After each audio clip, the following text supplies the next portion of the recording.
पुढे जाऊन मुलं जे काही शिकणार आहेत, जे काही ते करिअर करणार आहेत, त्याच्यात त्यांचा हा भाव कायम जागृत राहावा की मला देशासाठी काहीतरी करायचंय. प्रतिज्ञेचा खरा स्रोत इथे आहे. वातावरण निर्माण करणं आणि त्या वातावरणामध्ये विद्यार्थ्यांनी सहजपणे एखादं ज्ञान स्वीकारणं इतका सिंपल थॉट आहे. प्रत्येक मुलाचं क्षमता वेगळी आहे. शास्त्र असं सांगतंय की मातृभाषेतून शिक्षण घेणारा विद्यार्थी हा उत्तमच घडणार आहे. शाळा कोणती असू द्या, परंतु मुलांनी तोत्तोचान नावाचं पुस्तक वाचलं पाहिजे. काय आहे ह्या तोत्तोचानमध्ये? तर डोंगरावरचं थोडं, समुद्रातलं म्हणजे काय, किंवा वाळवलेलं म्हणजे काय, ह्या सगळ्या गोष्टी कृतीयुक्त शिक्षण दिलं जातं. आणि ती तोत्तोचान नावाची मुलगी ह्या सगळ्या गोष्टींचं शिक्षण किती हसत हसत घेते. पाहायला गेलं तर शाळा ही अशी असावी जी हसत हसत शिक्षण देईल आणि मुलांना घडवेल. माझ्याकडे आज अशीच एक सुंदर मैत्रीण आलेली आहे. आता सुंदर यासाठी म्हटले, दिसायला सुंदर, विचारांनी सुंदर, कृतीनी सुंदर. आज माझ्यासोबत बोलणार आहे. आणि हे बोलत असताना काय आहे, गप्पा कशावर आहेत, तर तुमचं आणि माझं मूल याला आकार कसा द्यायचा, तर कृतीयुक्त शिक्षणातून. म्हणजेच पुन्हा तोत्तोचान वाचलं पाहिजे. आणि जे कोणी तोत्तोचान वाचतील त्यांना CBSE मराठी नक्की कळणार आहे.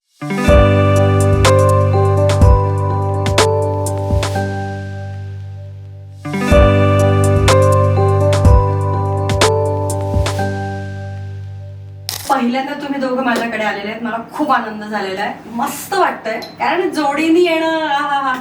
लक्ष्मीनारायण माझ्या घरी आलेले आहेत.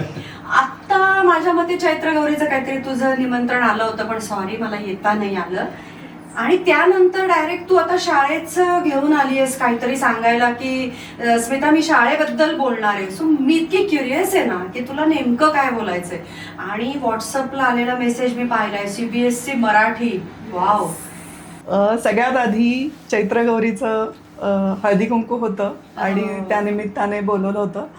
पण माझ्या शाळेमध्ये गेले 10 वर्ष झाले आम्ही असेच छान छान कार्यक्रम घेतो. बर. प्रत्येक महिन्यामध्ये जे काही सण येतात, सण उत्सव येतात, ते आम्ही खूप छान साजरे करतो.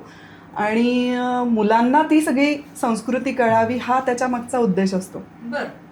गेली 10 वर्ष झाले पालवी शिशुविहार ही शाळा आम्ही सुरू केली. पालवी नाव पण पालवी. वा वा वा. किती ते वयच असं असतं ना की पालवी फुटते, तो अंकुर आहे ना. अंकुर फुटतो. तर मुलांच्या आयुष्याचाही तोच एक क्षण असतो की जेव्हा त्यांना खऱ्या अर्थाने पालवी फुटत असते त्यांच्या प्रत्येक चैतन्याचे कोंब तू अगदी अगदी त्याला आकार देतेस म्हटलं तरी वावगं नाही.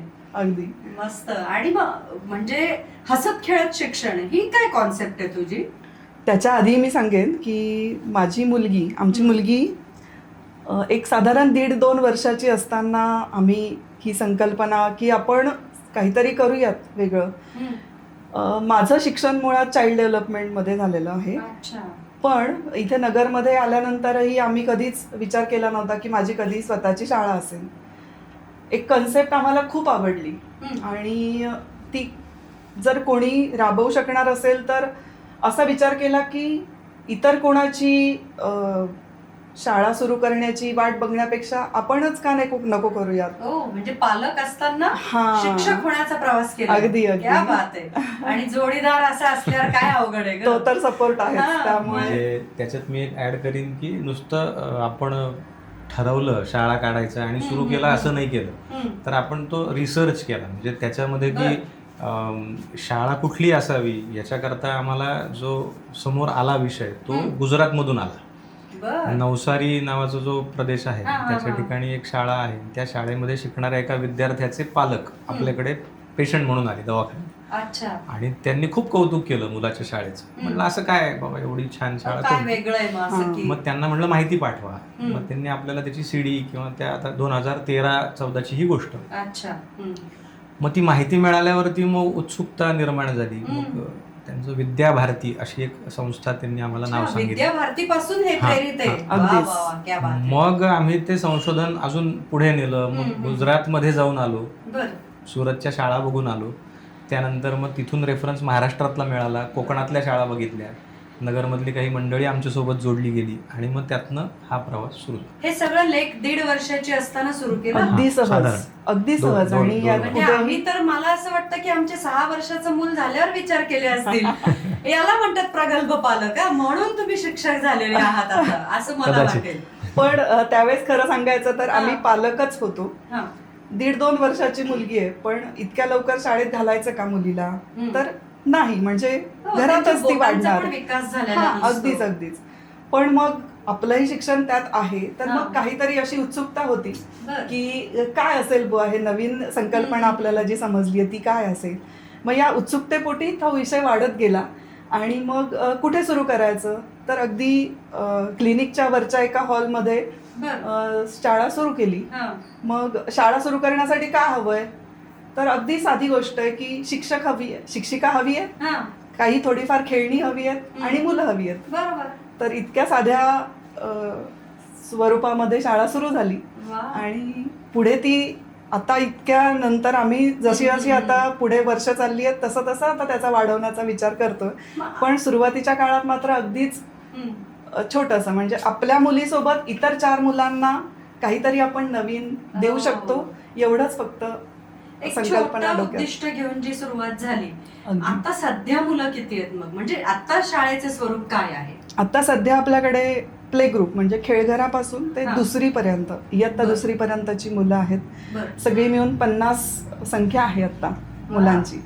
आणि आता सर सांगत होते तसं आयुर्वेदातून हे म्हणजे आलेल्या पेशंट, हा. रुग्णाकडून सुरू झालेला हा अगदी. प्रवास. आणि म्हणजे रुग्णाचा एक दाखला तर आहेच आहे, पण आता आमचा आयुर्वेदाचा अभ्यास सुद्धा आपल्याला काय सांगतो की बीजारोपण म्हणजे हा. आजकाल सगळीकडे गर्भसंस्कार नावाची जी कन्सेप्ट हो, आहे हो. त्या कन्सेप्टला धरून शाळा हा सुद्धा विचार खूप महत्वाचा आहे की आई वडिलांनी आपल्याला अपत्य हवंय हे ठरवल्यापासूनच खरं तर त्याच्यावर संस्कार चालू झालेत, तिथंच त्याची शाळा सुरू झाली आहे. बरोबर. आणि ही विद्याभारतीची कन्सेप्ट सुद्धा आहे. बरोबर. सो आपण हळूहळू त्याही धर्तीवर काम करणार आहोत की जिथे आयुर्वेदाची ही मदत या पद्धतीने होणार आहे. बर. वा.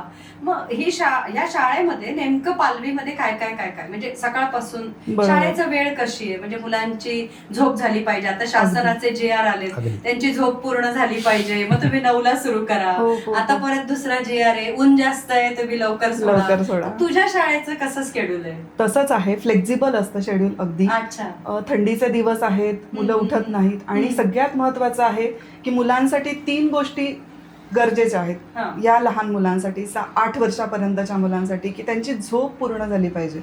10 तास झोप जी आहे ना, हम्म. रात्रीची झोप, बरं. दुपारची नाही. हो. तर ती रात्रीची झोप त्यांची पूर्ण होणं आणि त्यांनी हसत उठणं, हा, म्हणजे उठल्या झोप उठल्या त्यांची बोकाट पूर्ण नको. झालेली हा. असणं, हा महत्वाचा मुद्दा आहे त्याच्यातला. दुसरं की बरं. आईच्या हातचं गरम गरम जेवण त्यांना मिळालं पाहिजे. बर. त्यासाठीचा शाळेचा नियम पण तोच आहे हा. की मुलांना आईच्या हातचं जेवण डब्यामध्ये त्यांनी द्यायचं. बरं. आणि तिसरी गोष्ट की त्यांचं संपूर्ण शरीर ते वापरतील हा. अशा गोष्टी शाळेमध्ये पण घेतल्या जातात. अच्छा. आणि 3 तासामध्ये मुलं जे शाळेत करणार आहेत हम्म, हम्म. तोच त्यांचा घरचा अभ्यास असेल. म्हणजे शाळेत नुसताच एक परिपाठ होतोय आणि मग बे सुरू झालं की मग मुलं कंटाळलेली असतात. नाही. आणि असं न होता तर त्यांनी खायचं पण काय, अगदी. त्यांनी काय तिथे खेळायचंय याचं पण सगळं नियोजन तू केलेलं असतंस. अगदी. बरं. कारण साधी गोष्ट आहे, 24 तासांपैकी 3 तास मुलं शाळेत आहेत, बाकीचे 21 तास मुलं घरी आहेत. हो हो. तर घराचा सगळ्यात जास्त मोठा इम्पॅक्ट मुलांवरती आहे. बर. 3 तासांमध्ये आपण असं किती देणार, हम्म, पण हम्म, हम्म. 21 तास त्यापेक्षा जास्त आहेत. बरोबर. आणि आई वडील, घरातली कुटुंबातली मंडळी, हो, या हो. सगळ्यांचा प्रभाव मुलांवर सगळ्यात जास्त आहे. बरोबर. म्हणूनच मुलांच्या जोडीला आम्ही कुटुंबाला पण तेवढंच जवळ केलेलं असतं बरं. शाळेमध्ये. वा वा वा. म्हणजे कुटुंब आणि कुटुंब हा, असा अगदी. सगळा दुवा साधला अगदी. जातो आणि मग ते मूल तिथे मला असं वाटतं की सिक्युअर होत असणार आहे. अगदीच. अगदी. मग असे कोणते कोणते विकास तुम्ही घडवण्यासाठी प्रयत्न करता मुलांचा, असा काय विकास झाला पाहिजे असं तुमचं काय उद्दिष्ट आहे याच्यामध्ये? या सगळ्यामध्ये विकासाच्या बाबतीमध्ये नैसर्गिक जी वाढ असते की हम्म. वयोपरत्वे या टप्पे, शारीरिक वाढीचे टप्पे, हा. मानसिक वाढीचे टप्पे, हम्म, शास्त्रोक्त पद्धतीनं आपण जे काही अभ्यासतो हम्म. ते नैसर्गिक वाढ एका बाजूला होत असते. पण आपण ज्या पद्धतीने त्याचं आकलन करतो शाळेमध्ये, त्याच्यामध्ये विद्याभारतीची किंवा ज्ञानप्रबोधिनीची आणि आता नवीन राष्ट्रीय शैक्षणिक धोरण जे आलंय, या सगळ्याचा साकल्याने जेव्हा आता अभ्यास लोक करतायत, तेव्हा आपण जे गेले 10 वर्ष फॉलो करतोय त्यातला गाभा जो आहे ना मुलांच्या विकासाचा विचार करता, तर व्यक्तिमत्व म्हणून विकासाकडे पाहणं हा खूप त्याच्यामध्ये एक मला असं वाटतं की केंद्रीभूत मुद्दा आहे. म्हणजे जसं सुरुवातीला मुग्धा म्हणाली की सगळे अवयव त्यांनी वापरायचे, इंद्रिय वापरायचे, तर हा बाह्य शरीराचा विचार झाला. पण विकास हा फक्त शरीराचा नाहीये, त्याच्या आतमध्ये असणाऱ्या इंद्रियांचा आहे. इंद्रिय त्याची कशी किती सक्षम आहेत किंवा कमी सक्षम आहेत, मग त्याच्यावर आपल्याला काम करायचं आहे का, म्हणजे हे आकलन थोडंसं प्रत्येक विद्यार्थ्याच्या बाबतीत आपण घ्यावं लागतं आणि ते घेतो शाळेमध्ये. म्हणजे पर्टिक्युलरली मानसिक दृष्ट्या तो कसा आहे, त्याच्यानंतरचा टप्पा त्याचं बौद्धिक, त्याची विचार क्षमता कशी आहे, त्याचं एखाद्या विशिष्ट गोष्टीमध्ये आनंद घेणं कसं आहे. मला असं वाटतं की हे सगळं त्याच्यामध्ये व्यक्तिमत्वामध्ये एकत्रित विचारात घेतलं जातं. ते व्यक्तिमत्व आपण समोर ठेवतो की बाबा ह्या चौकटीमध्ये हा मुलगा या फ्रेमवर्कमध्ये आहे, मग ह्याच्याकरता आपल्याला काही गोष्टी प्लस मायनस, एक जनरल सगळ्यांसाठीचे उपक्रम असतातच की जे सगळी मुलं त्यातनं जातात, पण त्यातनं जाताना त्या पर्टिक्युलर मुलाला कुठं हर्डल्स आहेत किंवा कोण प्लस आहे कोण मायनस आहे, त्यानुसार आपल्याला त्यासाठी थोडंसं काही स्पेशल काही गोष्टी वैशिष्ट्यपूर्ण वेगळ्या द्याव्या लागतात. म्हणजे तुम्ही प्रगती पुस्तकाचं स्वरूप पण बदलवलंय. 100%. अगदी. कारण जर पोर्शन बदलला तर त्याचं मूल्यमापन बदललं पाहिजे, आणि मूल्यमापन बदललंय तर तुमच्या पद्धती बदलल्या पाहिजेत सगळ्याच. म्हणजे याच्यातून ह्या सगळ्या गोष्टीतून तुम्ही आता म्हणालात की त्यांना सगळ्यांना एक कॉमन पण दिलेलं असतं आणि त्याच्यातून तुम्ही निवडता की कोण कशामध्ये जास्त आहे, कोण कुठं मायनस. मग याचा अर्थ तुम्हाला समोर बसलेल्या मुलांचा सामाजिक, भावनिक या दोन्ही गोष्टींचा विकास करणं जास्त गरजेचं वाटत असेल. म्हणजे तिथे तुमचं कसं असतं, म्हणजे काय मुद्दा घेऊन तुम्ही त्यांच्याकडे परीक्षण करत असता असं? बरोबर. म्हणजे याच्यामध्ये सामाजिक आणि भावनिक अशा दृष्टिकोनातनं अँगल कदाचित मुग्धा थोडंसं बोलेल, पण मी त्याच्या आधी हा जो विषय मांडला तो पूर्णत्वास नेतो की मुलांचं जे निरीक्षण नोंदवलंय की ज्याच्या निरीक्षणावरून आपण त्याचे उपक्रम जे ठरवतो त्याला आपल्याकडे पंचकोशीय पद्धत म्हणतात. म्हणजे अन्नमय कोश, प्राणमय कोश, मनोमय कोश, विज्ञानमय कोश आणि आनंदमय कोश. हे एक प्रकारे एक व्यक्तिमत्व पूर्ण विचारात घेण्याची ही प्रक्रिया आहे. आणि या प्रक्रियेमध्ये मग भावनिक मुद्दा जिथे येतो तो मनोमय कोशाकडे जातो, आणि शारीरिक मुद्दा किंवा इंद्रियांचा मुद्दा घेऊन म्हणजे अन्नमय कोश, प्राणमय कोश आणि मनोमय कोश यांची सांगड घालून त्याच्या वेगवेगळ्या उपक्रमांचा आपण विचार जो करतो तो मला असं वाटतं की मग त्याचं ऍप्लिकेशन ठरतं की मग तो सोशली त्याला हे आपण दिलं तर त्याला फायदा होईल किंवा भावनिक दृष्ट्या त्याला काय फायदा होईल. तर सामाजिक आणि भावनिक या मुद्द्यांविषयी मुद्दा. ह्या सगळ्यामध्ये शाळेचा एकंदर जे काही अभ्यासक्रम आपण म्हणतो, करिक्युलम जो ठरवला जातो, त्या सगळ्यामध्ये भारत केंद्री गोष्ट सगळ्यात प्रमुख आहे की कुठल्याही जो काही अभ्यास झालेला आहे बालशास्त्र, बालमानस शास्त्राचा, तो लक्षात घेऊन भारतीय पद्धतीने त्याची रचना केली गेली आहे. विद्याभारतीने हा जो काही पायंडा पाडलेला आहे तो आपण त्याचा फॉलोअप घेतो आणि त्याच पद्धतीने आपण जे काही शिक्षण मुलांना आता देतो आहोत ते त्याच पद्धतीने देतोय. हां, आता ह्याच्यामध्ये प्रत्येक मूल हे वेगळं आहे. त्यामुळे आता जसं की अनिकेत म्हणाले की प्रत्येक मुलाचं जे निरीक्षण नोंदणी आहे ना ती त्या पद्धतीने केली जाते. म्हणूनच शाळेच्या ज्या ताई आहेत त्या प्रत्येक मुलाला ऑब्झर्व करतायत रोज. त्यामुळे त्याच्यामध्ये काय चांगलं आहे, त्याच्यातला हे पॉइंट्स खूप चांगले आहेत, याच्यावर त्याचं काम करण्याची गरज आहे, हे सगळे मुद्दे रोजच्या रोज नोंदवले जातात. आणि म्हणून वर्षाच्या शेवटी मुलांना अवलोकन पुस्तिका दिली जाते. हां, की ते प्रगती पुस्तक नाहीये, तिथे कुठेही मार्क्स नाहीयेत किंवा कुठेही ग्रेड नाहीये, तर तिथे अवलोकन आहे. त्या कोशांच्या आधारावर त्या मुलामध्ये कुठल्या बाबतीमध्ये तो चांगला आहे, उत्तम आहे, आणि कुठल्या ह्याच्यात त्याच्यावरती काम करण्याची गरज आहे ते ताईला माहिती होतं. आणि मग ती पुढच्या सत्रामध्ये त्याच्यावर अधिक काम करू शकते. म्हणजे जिथे तो कमी आहे त्याच्यावरती ती काम करणार, तर ती करू शकते. आणि जसं की सामाजिक आणि भावनिक विकासाचा मुद्दा तुम्ही म्हणालात, त्या बाबतीतच असं म्हणेन की शाळा हीच मुळामध्ये सामाजिक विकासासाठी आहे मुलांच्या. मला ऍक्च्युली उत्तर हेच हवं होतं, की- फक्त मी ते फिरून फिरून विचारत होते. ऍक्च्युली हा. म्हणजे आता अगदीच न्यूक्लिअर फॅमिली आहेत, हो, हो. हम दो हमारा एक अशी हो, पद्धत, एकच. असाच प्रकार हो. सगळीकडे आलाय. तर मुलांना शाळेत ज्यावेळेस मुलं येत आहेत ना त्यावेळेसच हा सगळ्यात महत्त्वाचा मुद्दा आहे पालकांकडनं येणारा, की तो बोलतच नाहीये, तो मिसळत नाहीये, त्याला एकमेकांशी शेअर करण्याची सवयच नाहीये. बरोबर. तर हे सगळं आहे आणि हा खूप महत्त्वाची गोष्ट आहे जी एकत्र कुटुंबामध्ये खूप सहज व्हायची. हो. त्यावेळेस असा मुद्दाच नसायचा की मला एखादी गोष्ट वाटून घ्यायची आहे, तर तिथे वाटलीच जायची, ती एकमेकांना द्यावीच लागायची. कुटुंबामध्ये ते हो, होतंच हो. आणि ते पिढ्यानपिढ्या ते आलेलं असायचं. पण आता जे काही होतंय त्याच्यामध्ये हा खूप महत्त्वाचा मुद्दा आहे की मुलांचा सामाजिक विकास हा शाळेत आल्यावर होतोय. मी विचारण्यामागचं कारणच ते होतं, हा. कारण एकटं मूल असतं घरामध्ये आणि बरोबर. सगळं त्याच्या मनासारखं चालतं. बस. त्यामुळे सामाजिकही होत नाही, भावनिकही विकास घरामध्ये तेच. सध्या होत नाही. हा. त्याला कुठले नाते पण राहिले नाही. एक्झॅक्टली. ना आते बहीण आहे, ना आते भाऊ आहे, ना नाही. मामे भाऊ आहे, सगळीकडे एक एक एक एक किंवा काही ठिकाणी तर नाहीच. नाहीच आहे. म्हणजे म्हणून हा जो आता एकत्रित मुलं आल्यानंतरचा परिणाम आहे हा अनेक पालकांकडनं आता वर्षांत कार्यक्रम जेव्हा झाला, हा, म्हणजे गेल्या वर्षभरात मुलांचे जे उपक्रम हम्म. पूर्ण संपन्न झाले, तर पालकांकडनं खूप प्रोत्साहन दिलं गेलं शाळेला की तुमच्यामुळे मुलामध्ये हे बदल झाले. अच्छा. आणि ते बदल घडवण्यासाठी काही उपक्रम पण आहेत. तुम्ही भोजनाच्या वेळचा मंत्र किंवा हो. भोजनाच्या वेळची जी सामाजिक भान आहे हो, ते मला असं वाटतं की स्पेसिफिक सांगावं. अगदी. म्हणजे काही उपक्रम हे जे आहेत ते नैमित्तिक आहेत की त्या त्या निमित्ताने काही सण उत्सव असतात तसे.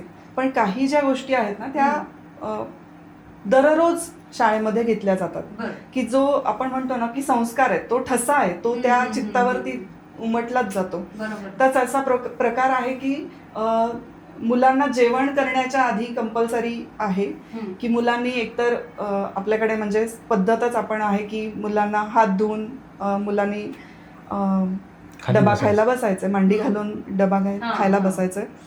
ते बसल्यानंतर प्रार्थना आहे. हा. मुखी घास घेता करावा विचार, कशासाठी हे अन्न मी सेवणार, घडो माझी या हातुनी देशसेवा, म्हणून मिळावी मला शक्ती देवा. मी हे जेवण का करणार आहे, हा.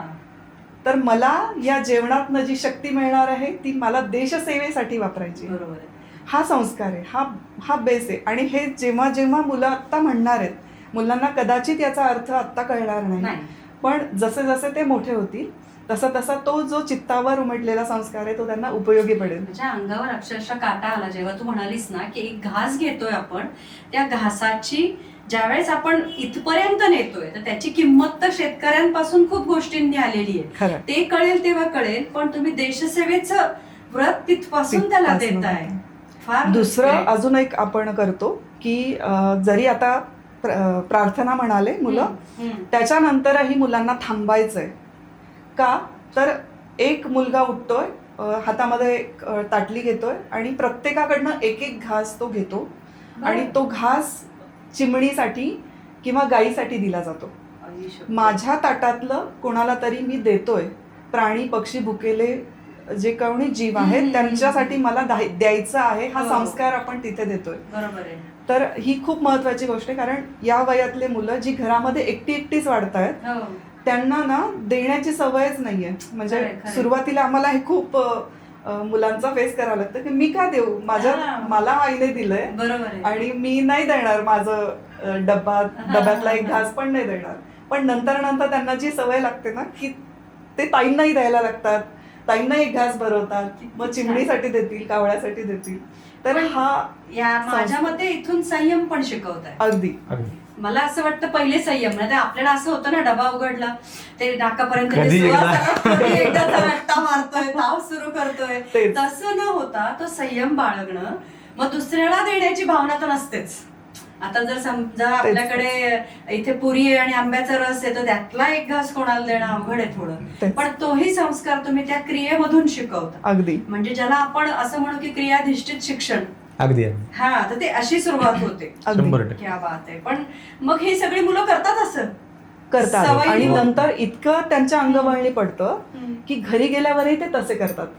म्हणजे शाळेतला संस्कार हा घरावरती होतोय आणि ही आमच्यासाठी खूप आनंदाची गोष्ट असते की घरी राहून आम्ही पण असं मुलं- म्हणतो की घरचा संस्कार आम्हाला दिसतो. माझ्याकडे 11वी-12वीची मुलं आहेत, हो. मला घरचा संस्कार दिसतो. हो, हो. तुम्हाला तुमचा संस्कार घेऊन मुलं घरी जात अगदी. आहेत. मला शिकण्यासारखं आहे यातनं Actually. की मी नेमकं काय शिकवलं पाहिजे, म्हणजे माझी मुलं घरी सुद्धा घरी जाऊन. तुमचे जसे काहीतरी घेऊन जात आहेत.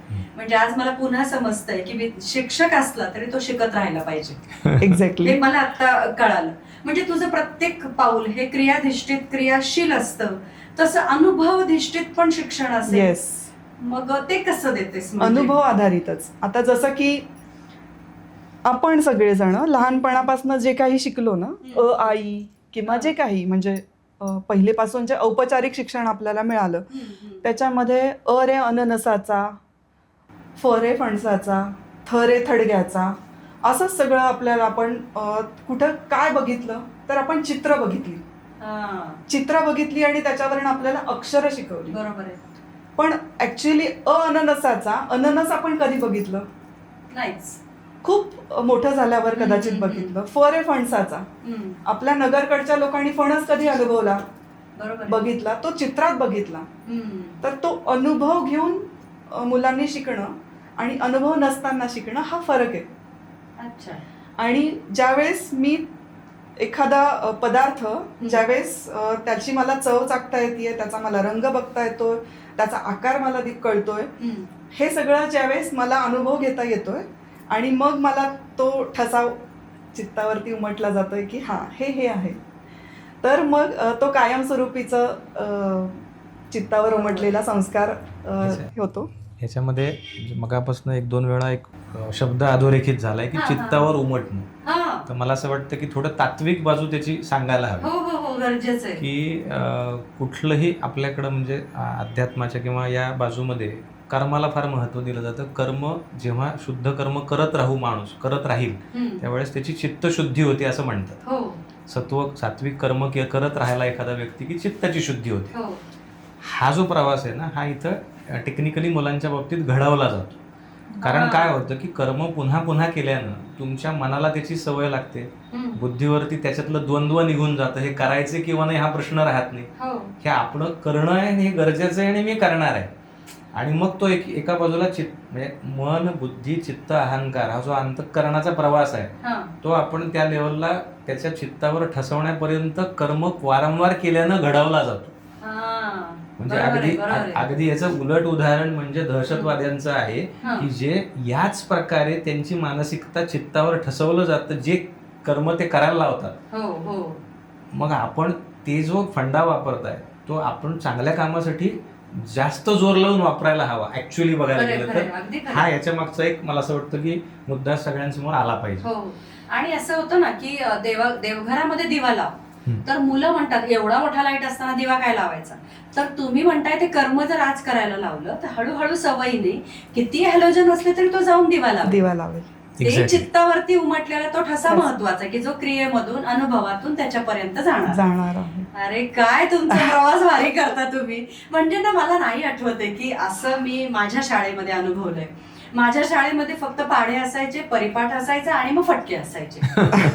तुमच्याकडे कसं असतं मग हे मध्ये असं रागवायचं किंवा कसं, म्हणजे आता दंगा तर करणार मुलं, मग ते कसं हँडल करता तुम्ही? दंगा तर त्यांनीच करावा. काय उत्तर सुंदर आहे, दंगा तर त्यांनीच करावा. म्हणजे त्या वयामध्ये मुलांनी दंगा करू नये असं म्हणणं खूप त्यांच्यावरचा अन्याय आहे तो. पण असं शिक्षक स्वीकारत नाही ना. पण आता आपल्याकडची जी मुळात संकल्पना आहे ना, म्हणजे आपण ज्या पद्धतीने आता विचार करतो त्याच्यामध्ये हा विद्यार्थी आहे आणि हा शिक्षक आहे ही औपचारिकता आपल्याकडे नाही. पहिली गोष्ट म्हणजे आता नवीन ठिकाणी आता आपण शाळा जेव्हा विस्थापित केली त्या ठिकाणी करताना हा प्रश्न 1-2 जणांकडनं विचारला गेला की तुमच्या इथे बाकं नाही का तुम्ही ठेवणार, किंवा मग शिक्षिकांकरता वेगळी खुर्ची असणार आहे का. पण आवर्जून तो मुद्दा आपण त्यांच्या समोर अधोरेखित केला की नाही, या ठिकाणी कुठलंही त्यांचं स्वतंत्र बसण्याची व्यवस्था नाही, मुलं खाली बसणार आहेत आणि शिक्षिका त्यांच्याच सोबत खाली बसणार आहेत. म्हणजे हे जे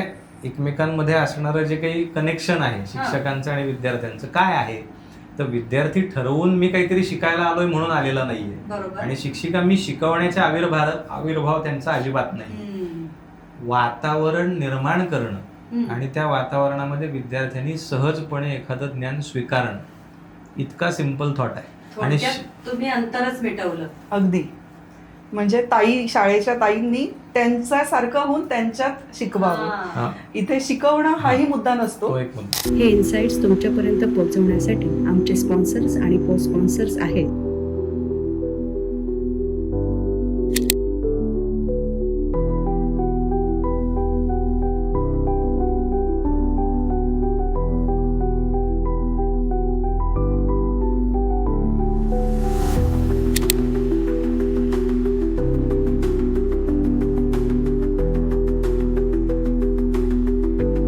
शाळेच्या ज्या ताई आहेत, शिक्षिका आहेत, त्यांना आचार्य असं संबोधतो. म्हणजे मुलं म्हणताना ताई म्हणतात, पण त्या आचार्य अशी संज्ञा आपण त्यांना वापरतो. त्याचा अर्थच असा आहे की जी आचरणातून शिकवते. अच्छा. जी अशी आहे की कुठलीही, म्हणजे मुलं, या वयातली जी मुलं आहेत ती आचरणातनं शिकतात. आपल्याला फॉलो करतात ना ती मोठ्यांना, अनुकरणातनं शिकतात. तर मुलांना अनुकरणच करायचंय. मुलांना कशाचं अनुकरण करायचंय हे मात्र आपण ठरवायचंय. मग जर चांगल्या गोष्टींचं अनुकरण करायचं तर तिथे असलेल्या जे मोठी मंडळी आहेत, म्हणजे शाळेच्या ताईंनी ताई जे करतील तेच मुलं करणार आहेत. त्यामुळे मुलांनी काय शिकावं हे ताई ठरवतात.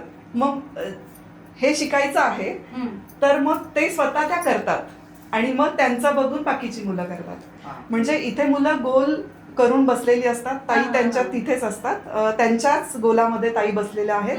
आणि जे ताई करणार आहेत ती प्रत्येक गोष्ट मुलांकडे पण आहे. म्हणजे ताई जर कपड्यांच्या घड्या घालून दाखवणार आहेत तर प्रत्येक मुलाकडे पण काही ना काही कपडा आहे, रुमाल आहे, ड्रेस आहे. ताई जशी घडी घालतील तसे बाकीचे मुलं घडी घालतील. जर ताईंचा क्रियाकलाप आहे की मणी ओवायचे, तर ताईंकडे जसे मणी आहेत तसेच बाकीच्या मुलांकडे आहेत. आणि ताई जसं जर लाल रंगाचा ओला, मुलं पण लाल रंगाचा होणार. मग त्याच्यातनं मुलं शिकतायत, पण ते शिकतायत असा कुठलाही मुलांनाही ते समजणार नाहीये की ते शिकतायत. आणि ताईंचाही तो आविर्भाव नाहीये की मी काहीतरी शिकवतीये. बरोबर आहे. काय होतं, स्टेजवरती शिक्षक असतात आणि समोर बेंचवर मुलं असतात, तर एक स्टेप वर असतो, तो वर इथपर्यंत पण वर असतो ऍक्च्युली.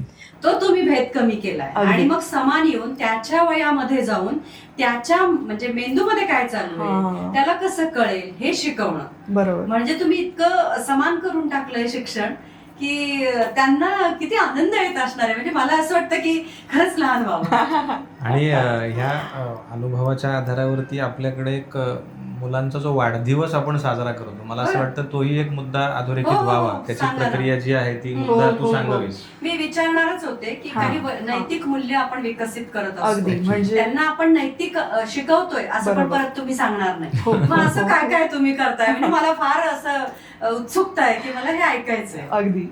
आपल्याकडे वाढदिवस जो आहे तो प्रत्येक महिन्यामध्ये काही मुलांचा असतो, तर तो एका दिवशी आपण सगळ्यांचा साजरा करतो. तर त्याच्यामध्ये एक छोटंसं हवन केलं जातं की जे मुलांच्या आरोग्यासाठी असतं. पहिली सगळ्यात प्रायोरिटी कशाला आहे तर मुलांच्या आरोग्याला आहे. एक मुलांचं आरोग्य व्यवस्थित असेल तर मग त्यांचं लक्ष शाळेमध्ये लागणार आहे, शाळेमध्ये चाललेल्या गोष्टींमध्ये लागणार आहे, आणि मग त्याच्यातनं त्यांचा विकास जो आपल्याला अपेक्षित आहे तो साध्य होणार आहे. तर तिथे जे हवन केलं जातं ते पंचमहाभूतांचं हवन आपण करतो.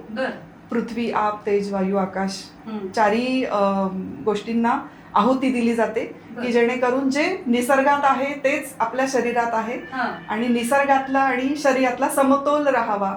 शरीरात पण पंचमहाभूतांनी समतोल प्रमाणात राहावं जेणेकरून आरोग्य उत्तम राहील. यासाठी आई आणि वडील दोघंही वाढदिवसाच्या निमित्ताने हजर असतात शाळेमध्ये.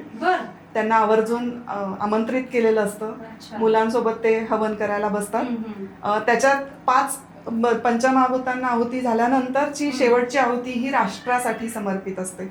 हा प्रत्येक ठिकाणी भाव आपल्याला पोहोचवायचा आहे की मुलांना जे काही करायचंय, पुढे जाऊन मुलं जे काही शिकणार आहेत, जे काही ते करिअर करणार आहेत, त्याच्यात त्यांचा हा भाव कायम जागृत राहावा की मला देशासाठी काहीतरी करायचंय, मला राष्ट्रासाठी करायचंय. आज जरी मूल देशाच्या बाहेर राहायला गेलं काही कारणांनी करिअरसाठी, तरी तिथे राहूनही मला देशासाठी काय करता येईल हा भाव त्याचा कायम राहावा. आणि ही जी गोष्ट आहे ती लहानपणापासून जेव्हा त्याच्या मनामध्ये ठसेल तेव्हा तो आपोआपच वेगळं काही करावं लागणार नाही. पुढे जाऊन हे सांगावं लागणार की तुला मला कुटुंबासाठी काहीतरी की प्रतिज्ञेचा खरा स्रोत इथे आहे. म्हणजे भारत माझा देश आहे, माझा आपला का म्हटलो नाही आपण? हा. की आपला म्हटलं की काळजी घेतली जात तेच, नाही. तेच. माझा म्हटलं म्हणजे तुम्ही इतक्या लहानपणापासून ती प्रतिज्ञा कृतीयुक्त शिकवता. अगदी काय खरंच ग्रेट आहे. म्हणजे तू आज भेटलीस ना, मला इतका आनंद होतो. आता माझ्या मुली खूप मोठ्या आहेत, पण मला जिथे जिथे दिसतील ना की त्यांच्या मुलांना शाळेत घालायचंय, टाकायचंय, प्रवेश हवाय, मी नक्की तुझ्याबद्दल सांगणार आहे की काही करा आणि पालवीमध्ये जा. पालवीमध्ये जो बहर येणार आहे तो दुसरीकडे मला नाही दिसला. याच्यामध्ये तू अध्यापन पद्धती पण बदलतेस का? हो. म्हणजे काय काय अध्यापन पद्धती म्हटलं की आपण चर्चा म्हणतो, हो. कथन म्हणतो, बरोबर. व्याख्यान पद्धती आली, बरोबर. जी की आता ज्ञान रचनावादानुसार तर पूर्ण नष्ट झाली आहे. व्याख्यान पद्धती नाही पाहिजे. अगदी. एक बोलतोय आणि सगळे ऐकतायत असं नाही. नाही. ते तुझ्याकडे काय करतेस तू? अगदी. आता वयच असं आहे मुलांचं, पालवीमध्ये येणाऱ्या मुलांचं, की ते मुलं एका जागी बसण्याची त्यांची क्षमताच खूप कमी आहे. हो. अर्थात आपली सगळ्यांची क्षमता आता 40 मिनिटांपेक्षाही जास्त, म्हणजे जास्त आपणही बसू शकत नाही. 1 तास झाला तरी आपणही चुळबुळ करू. हो. तर मुलांची क्षमताच 20 मिनिटं किंवा त्यापेक्षाही कमी आहे. बरं. तर मग अशा वेळेस मुलांना खिळवून ठेवण्याचं जे टेक्निक आहे ना, स्किल येते, तर ते प्रत्येक ताईला घ्यावंच लागतं. म्हणजे तिचं स्किल असतं की ती कसं खिळवून ठेवेल. मग गोष्ट सांगायची आहे, गाणं त्यांना शिकवायचंय किंवा त्यांना काही क्रियाकलाप त्यांचे असे घ्यायचे की ज्याच्यामध्ये मुलं स्वतः इन्व्हॉल्व्ह होत आहेत. म्हणजे इथे कुठेही व्याख्यान किंवा कथन हा भाग आपण घेतच नाही. आपण मुलांना जास्तीत जास्त इन्व्हॉल्व्ह करूनच सगळ्या गोष्टी शिकवतो. एखादं उदाहरण दे ना. म्हणजे तुझ्या जो अभ्यासक्रम ठरलेला आहे हो, तर ऍक्च्युअली कसं, म्हणजे जे सांगतेस तर आता जसं की गोष्ट सांगायची आहे, तर मुलं गोलाकार बसली आहेत आणि ताई गोष्ट सांगतायत, तर ताई चित्र दाखवून गोष्ट सांगतायत आणि त्या गोष्टीमध्ये मध्येच एखादं जर मुलांना त्याचा रेफरन्स स्वतःसाठी लागला तर मुलं त्यांच्या लेवलनी गप्पाही मारतात. म्हणजे गोष्ट सांगताना असं नाही की मी गोष्ट सांगते आता तुम्ही गप्प बसा, हाताची घडी तोंडावर बोट, असं नाही. असा प्रकार अजिबात नाही. की मुलं जे काही करतील, जे काही मध्येच त्यांना काहीतरी सांगावं असं वाटतंय, ताई मला असं घरी असं झालं होतं, तर थांबता तुम्ही? तर आम्ही थांबतो. आम्ही अजिबात थांबत नाही. माझं पूर्ण होऊ दे असं कुठेच नाही. आणि असंही होतं की त्या गप्पा इतक्या रंगतात की ती गोष्ट कदाचित अपूर्ण राहते, पण तरी त्यांनी बोलावं, मुलांनी त्यांचा अनुभव सांगावा, त्यांनी त्यांचं इंटरॅक्शन वाढावं, यासाठी सगळा प्रयत्न आहे. दर सोमवारी मुलं आता जनरली असं आहे शाळेच्या शेड्यूल मध्ये की शनिवार रविवार शाळेला सुट्टी. शनिवार रविवार मुलांनी घरात राहावं, घरच्यांशी त्यांचं हे असावं. तर रविवारी छान मजा करून आलेली आहेत, कुठेतरी बाहेर फिरून आलेली आहेत आणि मग आता सोमवारी शाळेत आली आहेत, मग त्यांना खूप काहीतरी सांगायचंय, आल्याच त्यांना बरंच काहीतरी सांगायचं. तर मग ते पूर्ण अर्धा तास फक्त गप्पांचं सेशन होतं की मुलांनी काय मजा केली. मग आधी समजा मी माझ्यापासून सुरुवात करेन की ताईने काय मजा केली, मग मी आज मार्केटला जाऊन आले, मी डीमार्टला जाऊन आले वगैरे. मग मी एकदा सांगायला सुरुवात केली की मुलांनाही वाटतं अरे आपण पण जाऊन आलोय, मग मी बागेत जाऊन आलो वगैरे, जे काही असेल त्यांचं. याच्यातूनच तुम्हाला घरातलं पण कळत असेल. पण मुलांच्या घरापर्यंत जाता येतं, पण ह्या आधीचा जो विषय आहे आपला त्याचा एक विषय फक्त पूर्ण करतो की जसं आपण एका जागी न बसणं किंवा तर असं एक फिलॉसॉफी माझ्या वाचनात आहे की पंचमहाभूतांपैकी दर काही मिनिटांनी एक महाभूत आपलं जास्त हायपर होत असतं आणि मुलांच्या बाबतीमध्ये ती कालावधी तो छोटा आहे. म्हणजे दर थोड्या वेळाने पृथ्वी, आप, तेज, वायू ज्या वेळेस असतो तेव्हा ते मूल खाली बसू शकत नाही, त्याला उड्या मारायच्या असतात. आणि ज्या वेळेला त्याला पृथ्वी असेल तेव्हा किती हलवला तरी तो उठतच नाही. उठणारच नाही. तर ही जी गंमत आहे ना, तर ही विद्याभारती किंवा या आपण ज्या पद्धतीने हे सगळं करिक्युलम डेव्हलप केलं आहे ना, ह्याच्यामध्ये या प्रत्येक विचारांनी काही ऍक्टिव्हिटीज, ज्याला ही मगापासून मुग्धा क्रियाकलाप शब्द वापरते ना, दॅट इज ऍक्टिव्हिटी. विचारणार होते, मला नाही कळलेला तो मुद्दा मी सांगतो की त्या ऍक्टिव्हिटीचं रचना जी केलेली आहे ती रॅन्डमली केली आहे. पण एखादं मूल एखाद्या वेळेला समजा नाही उठत आहे तर त्याला बसू द्यायचं, बाकीच्यांनी खेळू देत, त्याला जेव्हा वाटेल तेव्हा तो मर्ज होतो. हा एक मुद्दा. त्याला रागवायचं नाही. आणि तो त्या लेवलला जेव्हा मर्ज होईल ना तेव्हा त्याची एनर्जी दुप्पट असते, कारण त्याचं तेव्हा ते ऍक्टिव्ह झालेलं असतं ना महाभारत. आणि या लेवलला जाऊन जो विचार केलेला आहे त्यानुसार ज्या ऍक्टिव्हिटीज आहेत, जे क्रियाकलाप आहेत, ते शिक्षिकांचं विशिष्ट प्रशिक्षण आपल्याकडे होतं. ते प्रशिक्षण विद्याभारतीने ऑथोराइज्ड भारतभरामध्ये दिलं जातं. म्हणजे विद्याभारतीचं मला इथं आवर्जून सांगावं वाटतं की it is the largest NGO in the India. शैक्षणिक विषयामध्ये काम करणारी सगळ्यात मोठी संस्था आहे की ज्यांच्याशी more than 40,000 schools are affiliated, 40,000हून अधिक. आणि महाराष्ट्रात त्या मानाने संख्या आत्ता वाढतीये त्यांच्याशी जोडलेली. आणि आमचं खरंच नशीब चांगलं की गेल्या 10 वर्षापासून आम्ही त्याच्याशी जोडलेलो आहोत. आणि बेसिक फिलॉसॉफी ती वापरून आता जेव्हा नवीन राष्ट्रीय शैक्षणिक धोरण आलंय तेव्हा लक्षात येत आहे की आपण जे 10 वर्षापासून करतोय ते आत्ताशी लोकांपर्यंत चाललंय. आम्हाला तर अजून कॉन्सेप्ट नीट कळल्या नव्हत्या. आम्हाला ट्रेनिंग दिलं जातंय 50 तासांचं आणि त्याच्यातून आम्हाला सांगितलं जातंय आणि आम्हाला प्रत्येक गोष्ट नवीन वाटतेय. का माहितीये की जसं आता आपण बोलता बोललोय की ते मूल उठत नाहीये आणि ते झोपलेलं आहे, त्याला नाही खेळायचं तुमच्यामध्ये येऊन, त्याला बळजबरी पण नाही, रागवायचं पण नाही. हे आमच्या दृष्टीने अक्षरशः चॅलेंज आहे की 10 मुलं खेळतायत आणि तू का गप्प आहेस, उठ. म्हणजे आम्ही काय कशामध्ये घडलो आम्ही, तर त्याला बळजबरी धरून त्याला त्याच्यात फेकायचं, खेळतो का नाही खेळतेस, किंवा नाटकं करू नको. आणि तुम्ही काय करताय, स्वयंप्रेरणेने मूल कसं उठेल आणि त्याच्यामध्ये ते मिक्स होईल, मग त्याचा विकास होईल. कारण त्याला स्वयंप्रेरणा पाहिजे, त्या प्रेरणेला महत्व दिलंय तुम्ही अक्षरशः. एक्झॅक्टली. आणि त्याची मगाचा तुमचा प्रश्न आता मी पुढे कंटिन्यू करतो की त्या शांत बसण्यामध्ये जर त्याचा आजच्या भाषेत सांगायचं मूड गेलेला असेल, म्हणजे इमोशनली तो जर का काही थोडासा हललेला असेल जागचा, तर घरचं पण प्रकरण आपल्या लक्षात येतं की ह्यानं काहीतरी घरी गडबड केली आहे, आई काहीतरी बोलली आहे, बाबा काहीतरी बोललाय, म्हणजे मग त्याला आता इथे आपल्या. आणि मग ती ताई ते नोट करते आणि ती ताई त्या पालकांशी संवाद करते, शांत आहे, डब्यावर परिणाम झालाय, मग प्रकृतीचं अडचण आहे का, किंवा घरी काही वेगळं झालंय का. आणि कधी म्हणजे अगदी टू बी फ्रँक की घरच्या काही गोष्टी अशा असतात की ज्या मुलांच्या समोर असू नयेत आणि त्याही मुलांकडनं समजतात की असं घरी काल झालं. आणि मग ते पालकांना बाजूला घेऊन सांगावं लागतं की बाबा हो, ह्या वयात हे मुलांच्या समोर होऊ नका देऊ. सुदैवाने आपले पालक सुजाण आहेत आणि ते सगळे हे चांगल्या मनाने स्वीकारतात. आणि पालक चांगले आहेत. पण आता माझ्यापर्यंतच्या आलेल्या माझ्या एका मुलीने सांगितलं की वडील घरात आले की शिव्या देतात आणि त्या मुलीला सगळ्या शिव्या येतात. म्हणजे मला हे वाईट वाटलं होतं ऐकून, पण आता तुम्ही म्हटलं तेव्हा पटलं की त्याच्या कृती मागे त्याचं घर सुद्धा असतं. अगदीच बरोबर आहे. आणि म्हणूनच आम्ही दर 6 महिन्यांनी एकदा सांगून आणि एकदा न सांगता गृहभेटीला जातो.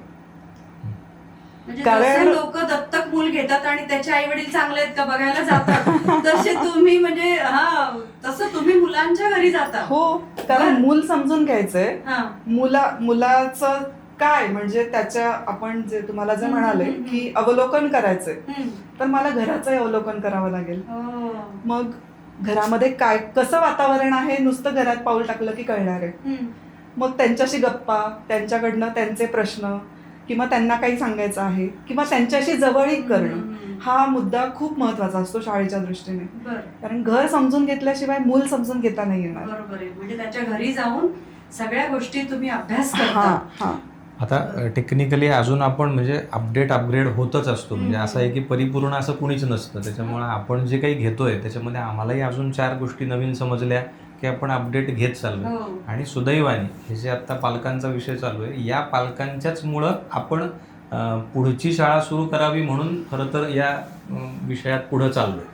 म्हणजे आता जो अगदी सुरुवातीला आपण एक शब्द वापरला होता सीबीएसई मराठी, मला असं वाटतं की त्याचाही उल्लेख इथे आवर्जून केला पाहिजे. सीबीएसई मराठी म्हणजे नेमकं काय आणि आपण कुठपर्यंत विचार करतोय? तर हा जो विषय आता पालकांकडनंच आपल्याला जास्त फोर्सफुली का आला, तर जवळपास पहिले 5-6 वर्ष फक्त बालवाडी किंवा प्री प्रायमरी अशा लेवलला आपण काम करत असताना सर किंवा मुग्धाताई तुम्ही असं आमच्यासाठी करताय आणि मग दुसऱ्या शाळेत गेल्यावरती हा सगळा परिणाम पुढे कंटिन्यू होत नाही, बिघडणार किंवा कदाचित त्याला वळणं वेगळं. तर मग या सगळ्या वातावरणात आपण त्याला कसं मेंटेन करूया. मग आम्ही साधारण कोविडच्या आधीच्या काळातच आम्ही या गोष्टीचा जरा विचार करत होतो की करूयात का विचार.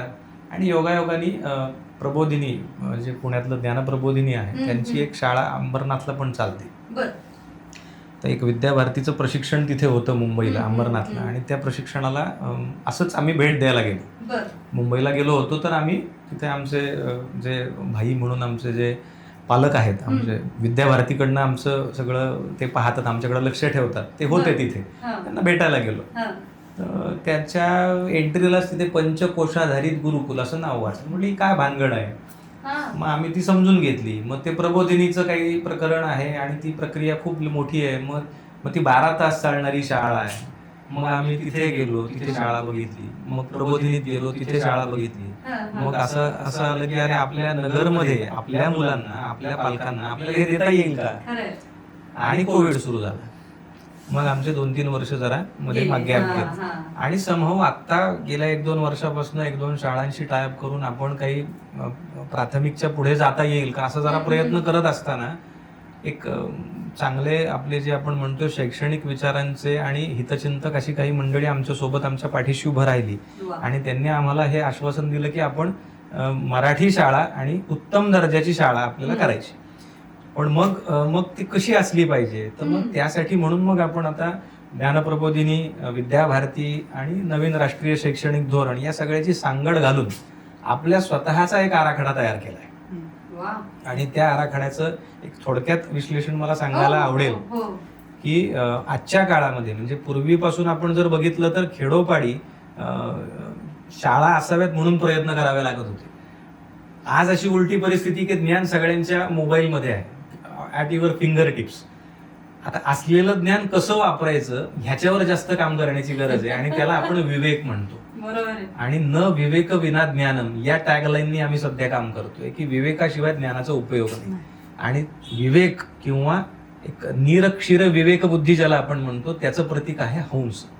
आणि त्या हंसाला आम्ही प्रतीक समजून त्याच्या नावानेच आपल्याला ह्या उपक्रमाला पुढे न्यायचं आहे की जी आपली मोठी शाळा असणार आहे ती हंस प्रबोधिनी या अंतर्गतच आपल्याला पुढे न्यायची आहे. आणि ते नुसतं हंस म्हणून नाही तर त्या प्रत्येक इनिशियलला आपल्याला काहीतरी लॉजिक आहे. HANS असं आपण जर का बघितलं हंसचं तर हेरिटेज जो आपला कल्चरल हेरिटेज आहे, सांस्कृतिक वारसा आहे, त्याला आपल्या शाळेमध्ये करिक्युलम मध्ये आपल्याला प्राधान्य द्यायचंय. असोसिएशन, एकात्मता ह्याला आपल्याला महत्व द्यायचंय. त्याच्यानंतर नेशन, राष्ट्र ह्याला तर आपण अधोरेखित करणारच आहोत.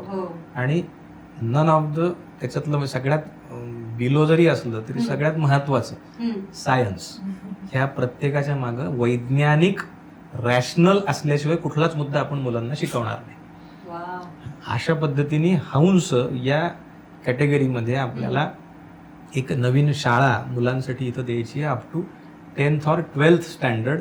आणि योगायोगानं राष्ट्रीय शैक्षणिक धोरणामध्ये जे काही मुद्दे आले त्याला धरून CBSE म्हणून जे काही बोर्ड आहे, सेंट्रल बोर्ड, त्या ठिकाणी गव्हर्नमेंटनीच त्यांना काही अध्यादेश निर्देशित केले. त्यानुसार राज्यभाषा म्हणजे जी रिजनल लँग्वेज आहे त्याच्यामध्ये 22 राज्यभाषांमध्ये CBSEनी शैक्षणिक उपक्रम सुरू करावेत, ना की फक्त इंग्लिशमध्ये ठेवावेत असं त्यांना एक अध्यादेश दिला गेला. आणि त्यानुसार त्यांनी काम सुरू केलंय. त्या 22 पैकी एक मराठी आहे. सो आपल्या महाराष्ट्रासाठी आपल्याला ती आलेली आहे. सो CBSE मराठी आपण आमचे एक परिचित आहेत अमरावतीला, त्यांच्याकडे त्यांनी या शाळेची मान्यता ऑलरेडी मिळवलेली आहे. आपण प्रस्तावित आहोत, आपण प्रस्ताव टाकत आहोत, आपली इन प्रोसेस आहे आता प्रक्रिया. पण we are on the way की आपल्याला एक CBSE मराठी एक चांगली शाळा, चांगल्या दर्जाची शाळा पालकांना द्यायची आहे. कदाचित आम्ही त्या मानसिकतेत आहोत आणि चांगल्या पालक आमच्यासाठी वाट पाहत आहेत, त्यामुळे आपल्याला त्यांच्यासाठी काहीतरी करायचं आहे नक्कीच, अशा भावनेने नक्कीच. आहोत. हो. आता हा जो प्रवास सगळा सांगितला ना की आपल्याला काय काय करायचंय, म्हणजे आपण प्रस्ताव दिलेला आहे आणि हो. आपली इयत्ता आता सुरू होणार आहे. हो. म्हणजे आधी जे आपण वयोगट घेत होतो त्याच्या पुढचे वयोगट, या वर्ष म्हणजे पुढच्या तुम्हाला वर्षी असं वाटतंय की तुम्ही एक 5 ते 10 वर्षामध्ये 10वी 11वी 12वी पर्यंत जाणार. हा आपला वर्ग घेऊन आपण जाण्याचा जाणार हा. आहोत. म्हणजे निश्चित आत्ता वर्गात किती मुलं आहेस म्हणाली? 50. 50. म्हणजे 50 मुलांचं आदर्श म्हणजे नागरिक किंवा ज्याला आपण म्हणू की राष्ट्रावर प्रेम करणारी जी ही छोट्यातून मोठी होणारी निर्माण गोष्ट सगळी घडवायला तुम्ही तयार आहात. नक्की नक्की. मला हे ऐकूनच खूप भारी वाटतंय की तू एक वर्ग घेऊन जर आतापासून बोट धरलंस ना तर ते मोठे होईपर्यंत ज्याला आकार देणं म्हणतो, खरा कुंभाराचा जो एक भाग असतो की एक आतून हात आणि वरून एक चापट पण नाहीये, तुमचे दोन्हीकडून आधार आहे, तर तो घडा निश्चितच आकार खूप सुंदर घेईल असं मला वाटतं. पण आता पुन्हा मला एक पडलेला प्रश्न आहे आणि सॉरी मला खूप प्रश्न पडत आहे कारण आमच्या काळाची शाळा ही नव्हती हो. आणि मी जे ट्रेनिंग घेतेय ना त्याच्यात हे सगळं आहे, तू जे करतेस ओके. तर त्याच्यामध्ये पुन्हा मला प्रश्न आहे की मी असं ऐकलं NAP मध्ये म्हणजे मी प्रशिक्षणामध्ये मला असं कळालं की आता नेहमीप्रमाणे जसं ही बोलली अवलोकन, ग्रेड आणि अवलोकन आहे, मार्क्स नाहीत. ग्रेड बरोबर. पण असेल की नाही माहिती नाही. बरोबर. मग ते पंचपदींवरती आपलं सगळं हो. शिकवणं आलं. हो हो याच्यामध्ये अध्ययन निष्पत्तीचे पण प्रकार खूप बदलले हो. आणि अध्यापन म्हणजे तुम्ही जे करताय जसं तू सांगितलंस अंतर तुम्ही मोडलं म्हणजे हो. एक झालात. मग बरोबर. अध्ययन निष्पत्ती ही कशावरून ठरते तुमच्या शाळेमध्ये? त्या मुलाची त्याने जे शिकलंय हो. त्याचं तुम्ही निष्पत्ती काय ठरली जाते? म्हणजे बरोबर. याच्यामध्ये निष्पत्ती आपण जेव्हा म्हणतो तेव्हा हम्म. आतापर्यंतच्या पूर्ण शैक्षणिक प्रक्रियेमध्ये परीक्षा पद्धत आपण आतापर्यंत हा, हा. अवलंबत हो, आहोत हो. आणि तशी ती असणार पण आहे. हम्म. फक्त त्याला मार्क्स म्हणजे मार्क्सवादी आपण ज्याला म्हणतो हा, हा. तर मार्क तसं न देता गुण असा विषय न देता त्याला हम्म. आपल्याला त्यांचं स्तर ठरवणं असा विषय आहे. हा. अध्ययन निष्पत्ती आहे की उदाहरणार्थ जसं की आता मगाशी यांनी सांगताना मुद्दा म्हणाली की त्यांचं अवलोकन केलं जातं आणि मग त्याचं ह्याच्यावर काम करण्याची गरज आहे, हम्म. हे त्याचं बरं आहे आणि हे त्याचं उत्तम आहे. हम्म. अशा पद्धतीने अध्ययन निष्पत्ती काढायला हवी आणि काढली जाते. बरं. म्हणजे याचं एक उदाहरण मी देतो की आम्ही जी शाळा बघायला गेलो, मी म्हणालो अंबरनाथला, हम्म. तिथल्या शिक्षकांशी चर्चा करताना मला एक ऐकायला सुंदर उदाहरण आहे. म्हणजे त्याच्यावरून ह्या सगळ्या गोष्टीचं उत्तर मिळेल असं मला वाटतं. बरं. तिथे एक विद्यार्थी असा आला होता की सामान्यतः पालकांचं कसं असतं की बोर्डाची परीक्षा जवळ आली आहे किंवा वार्षिक परीक्षा आली आहे तर मग एवढे गुण मिळाले तर तो उत्तम विद्यार्थी असं. तर यांच्याकडे पंचकोशाच्या आधाराने अभ्यास करताना हा याची गुणवत्ता संगीतात आहे, याची नृत्यात आहे. एक विद्यार्थी असा आला होता की त्याचं त्यांना काही सापडतच नव्हतं की बरं. याला चांगला अभ्यासात तो रस घेत नव्हता, हम्म. त्याचं वेगळं कुठलं कलागुण समोर येत नव्हता. हम्म. आणि हे सगळं करताना त्यांना शिक्षकांना खूप प्रश्न पडला होता ह्याच्या पालकांना काय सांगायचं. तर त्याच्यात एक खूप छान मुद्दा आहे की जो आपल्या शाळेत असणारे आणि आता छोट्या मुलांचाही असतो तो म्हणजे क्षेत्रभेट. तर वेगवेगळ्या क्षेत्रांना भेट दिली जाते. बरं. तर ते घेऊन गेले होते त्यांना आर्चरी नेमबाजीच्या एका इन्स्टिट्यूटला हम्म. आणि सगळ्या मुलांना ते ट्रायल म्हणून त्यांनी दिलं की बाबा तुम्ही करा प्रयोग हम्म. नेमबाजीचा. हम्म. आणि योगायोगानं त्या मुलानं पहिल्याच त्याच्या प्रयत्नामध्ये जे यशस्वी त्या ठिकाणी निशाण साधलं की त्या शिक्षकांना त्याचं उत्तर मिळालं. हा, त्याला नेमकं काय व्हायचंय किंवा काय आवड म्हणजे आहे. वेगवेगळ्या पद्धतीने तुम्ही जेव्हा चाचपडत पुढे जाल, अध्ययन निष्पत्ती ही एकाच कुठल्या तरी चौकटीत मांडता येणार नाहीये. बरं. पण त्याची जी काही आकलन आपण जे शिकवलंय किंवा शिकवण्याचं जे वातावरण दिलंय हम्म. त्याचं वेगवेगळ्या पद्धतीने मूल्यांकन केलं जाणार. उत्तम, मध्यम आणि मदतीची आवश्यकता. त्याला मध्ये कमी जास्तपणा, निगेटिव्हिटी हा मुद्दा काहीच कुठेच नाही. हा.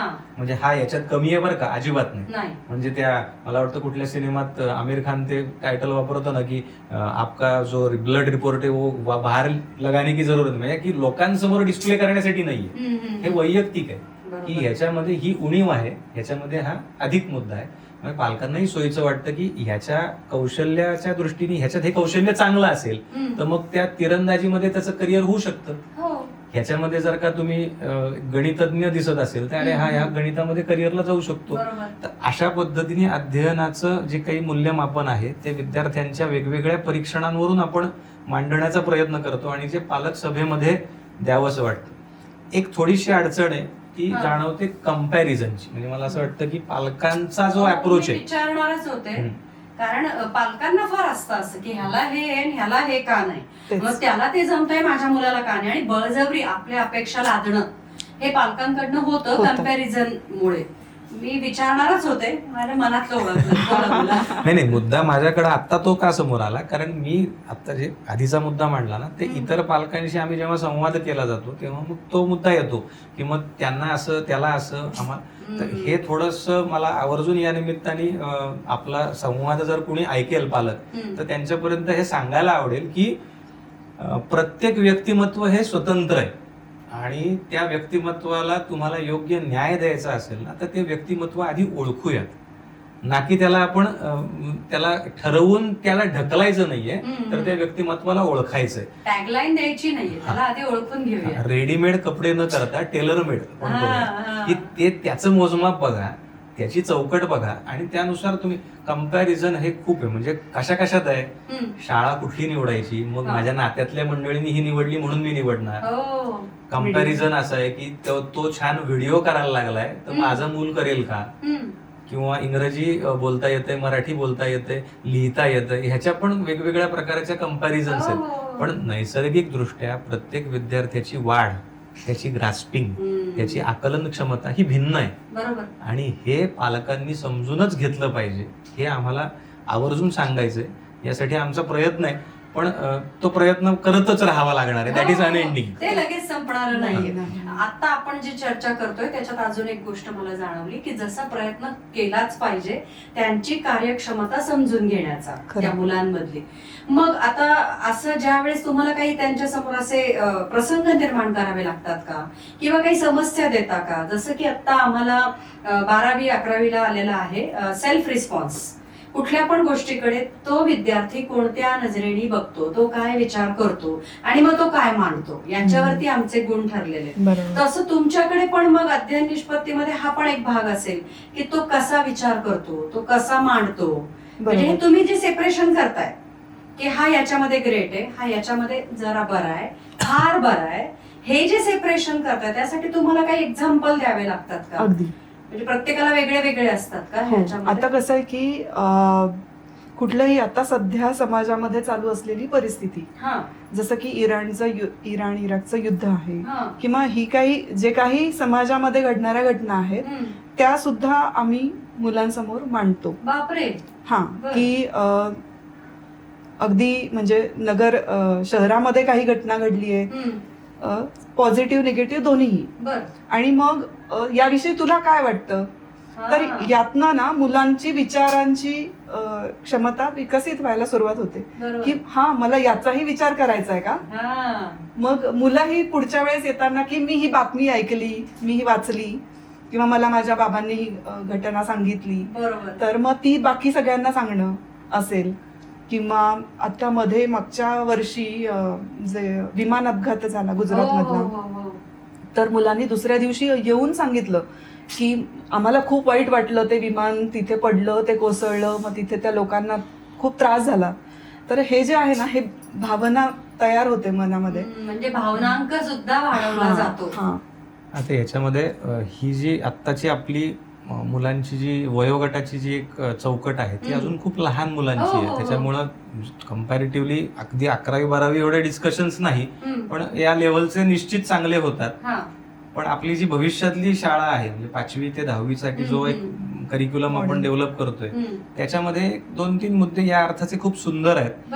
ते एक फक्त त्यातला सांगतो की त्याच्यामध्ये म्हणजे मला आवडलेला मुद्दा की जो मी तिथे अभ्यासला, की एक अर्धा तास तिथे मौनासाठी दिला जातो. आणि मौनामध्ये मौन नुसतं धारण नाही करायचं, तर काही त्याला वेगवेगळे त्याच्या ऍक्टिव्हिटीज पण जोडल्या जातात. फॉर एक्झाम्पल, एखादा मूल बसलंय, त्याला काय टास्क दिलं जाईल, इथं कुलूप ठेवलंय उदाहरणार्थ, आणि तू बोल त्याच्याशी, आणि ते नंतर लिहून काढ. म्हणजे ही जी काही तुम्ही आता आधीचे मुद्दे म्हणालात ना, की त्यांना स्वतःला व्यक्त व्हायला शिकवणं, हे असे त्याच्यामध्ये खूप छान पर्याय आहे. आणि हे अभ्यासांती सिद्ध करून गेली 25 ते 30 वर्ष वापरलेले मुद्दे आहेत. असे नाही आहेत की आता कोणीतरी उठून नवीन नाही, नाही, नाही. काढलेले. हो, हो. हे स्वतः सिद्ध आणि अनुभूती पूर्ण अशा पद्धतीचे आहेत. आणि हे जसं मौनाचं उदाहरण आहे तसं सकाळी आल्याबरोबरचा जो एक परिपाठ असतो त्याच्यामध्ये जसं आता हे म्हणाले की आदल्या दिवशीच्या बातम्या किंवा हे, तर तसं मुलांना बोलायला लावणं, ऍट रॅन्डम दररोज वेगळ्या व्यक्तीनं बोलणं, हेही त्या ठिकाणी करवलं जातं. आणि असे अनेक आहेत. म्हणजे त्याच्यामध्ये जसं जसं करिक्युलम तो आपल्याला एक्झिक्यूट करायचा आहे त्याच्यामध्ये या गोष्टी येणार. आणि वेगवेगळ्या लोकांना आपण तिथे बोलवतो, म्हणजे वेगवेगळ्या विषयातले तज्ज्ञ की जे तिथे येतील आणि मुलांशी संवाद करतील. किती छान. तर हे जे संवाद आहेत हे सुद्धा मुलांचं एक ज्ञानामध्ये आणि उत्सुकतेमध्ये भर घालतात. म्हणजे कदाचित मुलांना आईवडील रोजचे असतात, शाळेतल्या ताई पण हळूहळू सवयीच्या होतात, पण एखाद्या वेळी जर डॉक्टर काका आले किंवा एखादे वकील कुणी आले, पोलीस काका आले, तर ते खूप त्यांना खूप अपील होतं. म्हणजे सामाजिक या अंगाने किंवा भावनिक या अंगाने ते खूप इव्हॉल्व्ह होतात. छान. पोलिसांचा एक किस्सा याचा एक छान. ट्रॅफिक मध्ये सुरक्षा दिवस जो असतो ना, ते सुरक्षा दिवसाचं एक औचित्य साधून आम्ही ट्रॅफिक पोलिसांना शाळेत बोलवलं होतं.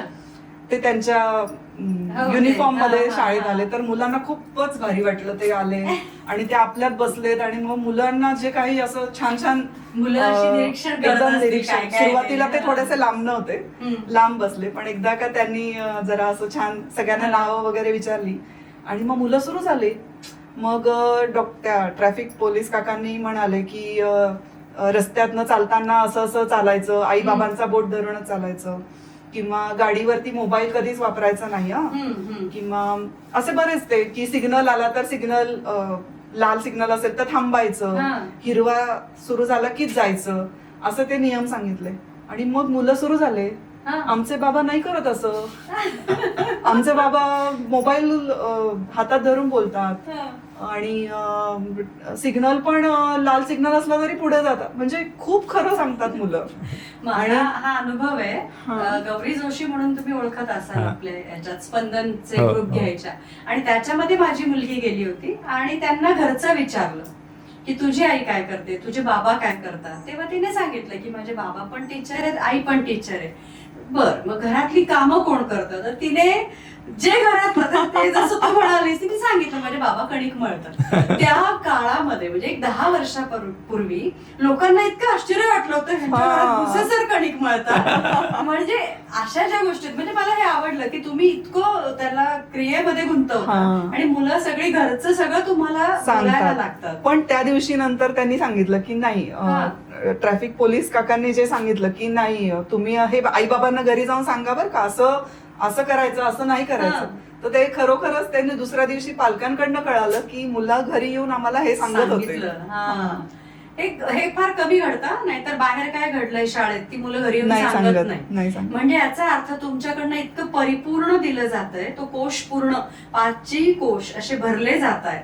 ह्याच्यामध्ये अजून असणार तुमच्याकडनं की ज्याला आपण संजीवनी म्हणतो. अमृताचा कलश पूर्ण भरताय, पण अजून एक संजीवनी असणार. आणि मला त्याच्याबद्दल पण जाणायचंय की आता सगळीकडे असं चालू आहे की माध्यमिककडे आनंदी शनिवार आलेला आहे, आणि तू सुरुवातीला सांगितलंस की आम्ही शनिवार रविवार सुट्टी देतो मुलांना.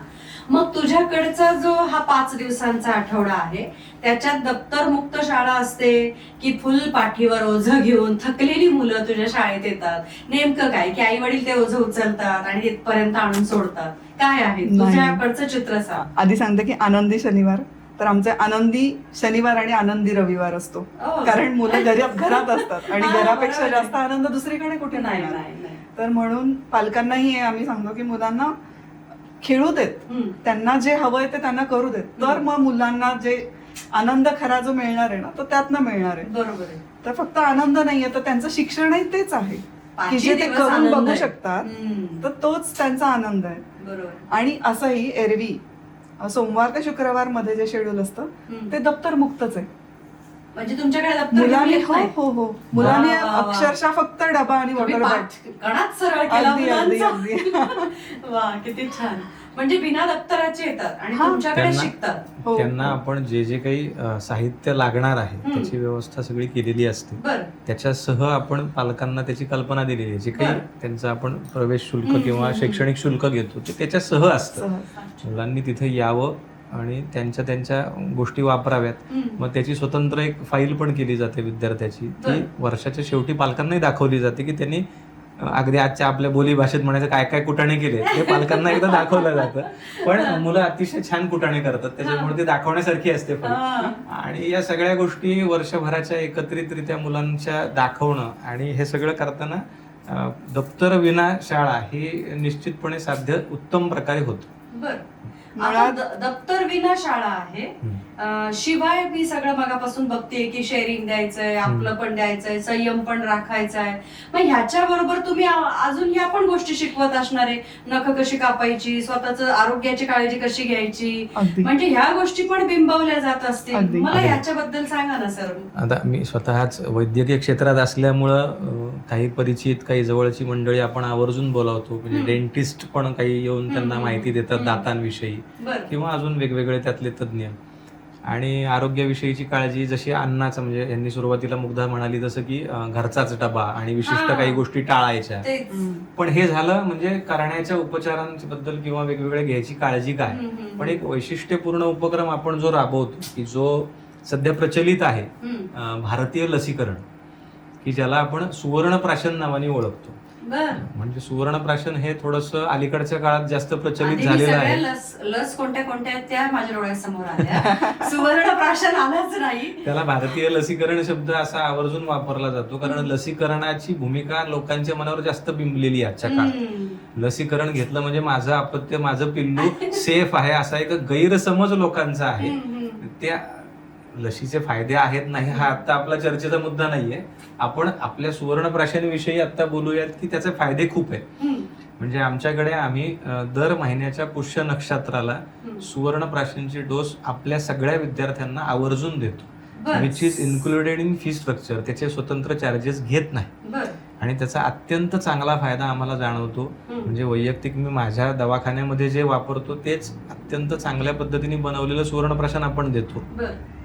मुलांचं आजारी पडण्याचं प्रमाण त्याच्यामधनं कमी होतं. मुलांची प्रतिकार क्षमता वाढते आणि यासोबत भूक सुधारणं, एकाग्रता, या सगळ्याला देखील फायदे होतात. जी मुलं नियमित शाळेत येतात, नियमित सुवर्णप्राशन घेतात, त्याचा फायदा त्यांना निश्चितपणे झाल्याचा आम्ही पाहतो. म्हणजे आमच्या घरातल्या आमच्या पिल्लांपासून तर आम्ही शाळेतल्या पिल्लांपासून पर्यंत सगळ्यांची त्याची काळजी घेतो. म्हणजे जसं आई वडील आपलं पटकन उचलून बोर्नव्हिटा देताय, तेवढं सिंपल न ठेवता डायरेक्ट सुवर्णप्राशन देताय.